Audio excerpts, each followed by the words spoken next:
Welcome to another edition of OSMC Talk Show. Sit back, relax, and enjoy. OSMC, a family of music lovers. OSMC, we're family in old school music love.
Hi everyone, my name's Folu and I'm presenting today on behalf of OSMC.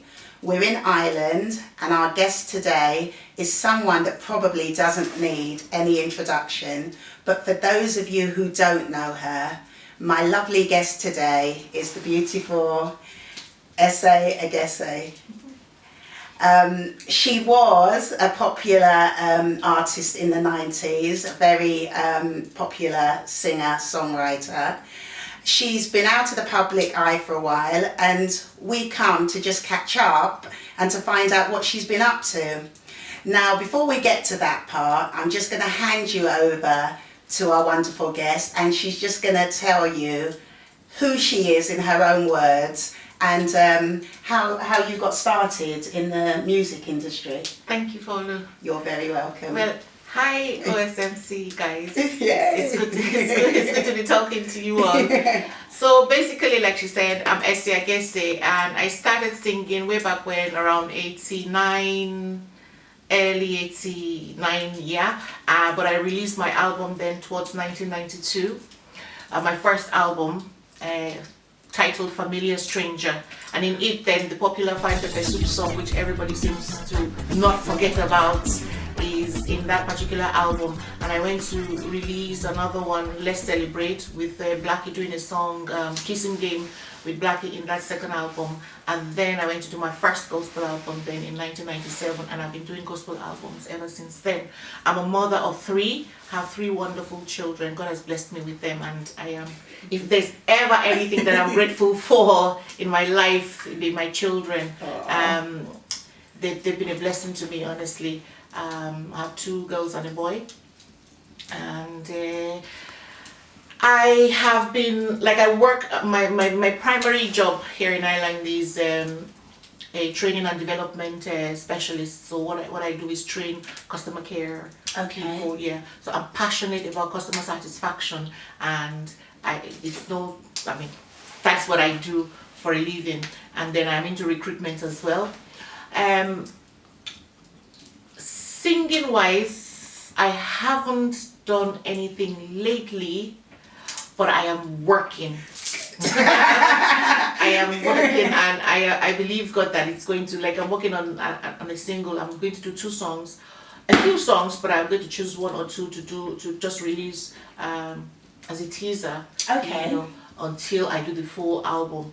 But it's just people have been asking me, when are you bringing out something? Exactly. Something coming out, and I said, okay, look, it's time to start working. Yeah. So I am working on a few songs, and hopefully by His grace, I should have something out then before July, by the grace of God. Wonderful. And would these be gospel songs? Yes. Yeah, because I know gospel is your passion now, isn't it?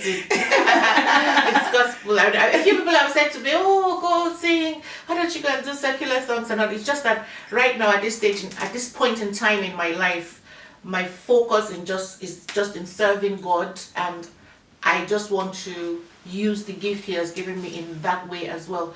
Now, that is not to say once in a while if I, because Fine Pepper Soup is something that I did, it's my song. Yes. So, I mean, that's not to say once in a while I won't sing it at a gathering. Of course. Just because I have people who would have come from that era who are Yes. who it will please to hear it.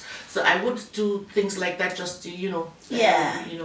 But basically, yeah. In terms of new stuff that will be done, will be gospel. It'll be all gospel. And well, we're just glad to hear that you're still going to keep singing. Yes, yes. So, who or what influenced your songs? I'll say straight away Whitney Houston. The Voice. Yeah, The Voice. Like it's the first time I was going to hear her sing was I can't remember the year now, but it was way back when, and they was doing this song, sing, celebrate, sing, celebrate, for the King, celebrate, sing, celebrate. It was a song we were doing for Martin Luther King. I think they were celebrating his birthday. Okay. And every other person was singing, it was all fine, and then this lady just came and she was belting it out, and I was looking at her mouth like, what is this like, and that was how I got hooked with her. Ever since it's been like, yeah, Whitney won't be much older than I am, but she started singing before I started singing. Yes. And so when I heard her sing, I said to myself, I want to actually be able to sing like this woman. I mean, obviously I can't reach her range, but She was your aspiration. yeah. I aspired. Yes. Yeah.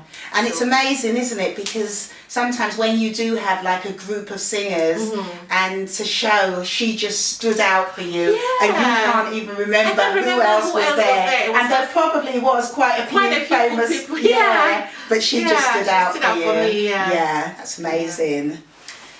And because we do know that the music industry is a very competitive industry, how do you feel you became so successful? What factors made it work for you?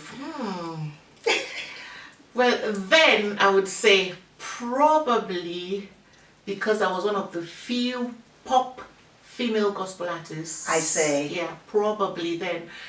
Oya Kawen was on then, but then I was young and I was coming from a, pop, and I think Nigeria was kind of ready for that at that point in time. And so when this young, might I say beautiful lady came Indeed, best on the scene. came on the scene, it just was it was your time. It was my time. Yeah, so there was kind of a gap in the market Absolutely, for my kind, for what I was offering at that point in time, and I'd say God was faithful to. Well, He still is faithful. He still is, yes. But at that point in time, I think that was what I was meant to do at that time. Yes. And so, probably because I was just the only female pop gospel artist at that time who sang the kind of songs they wanted to hear. I don't know what, I don't know. Yeah, okay, fantastic. And I know you've mentioned a few of your songs, but which song would you say is your favourite and why? Yeah, so I'll say Conqueror is a song I did in 2005, part of my gospel album. The video came out then, and one young man, Cage, I think his name was, did a rap to that particular song for me. So Conqueror is just a song of saying that there have been things happening in my life that I have conquered. Yeah, I've conquered. And The Bible overcome says them. the Bible says that we're more than a conqueror. Conqueror. Yeah, that's So right. I took on to that and I wrote that song based on that. And so I've gone through quite a few things in my life, and I've come out, the better for Yes. it. So that song I'd say kind of would be Has the got one. a special place in your heart. Yeah. Do you listen to your songs? Sometimes. And when Sometimes I do. I mean, I not all the time, but sometimes I do. Yeah. And sometimes I amaze myself. I listen to what I do. I'm like, did I actually do that? Which is lovely. Yeah. Because sometimes people can listen back and be critical, and so yeah. it's nice to be able to Yeah. listen to your songs and to feel, And to feel, pleased and a sense of accomplishment. My last album, which was done in 2010 or thereabouts, rock solid. There are a few songs in there that I am actually going to would I say redo, or I'm actually going to try and reintroduce, because I didn't promote that particular album properly. Okay, And so there are a few songs in there that I just feel people need to hear, I see. and I'm hoping that I would be able to do that going forward. You know, after I have released, like I said, I was working on a couple of songs there now, which I hope to bring out as singles. But basically, I'm going to pick some of the songs in my last album, because I do feel that I didn't give it that much attention. Okay. And so I might infuse it in this new one that I'm I working see, on. yeah. And people probably might not know of them as much, so Absolutely. it'd be Yeah. welcomed, yeah.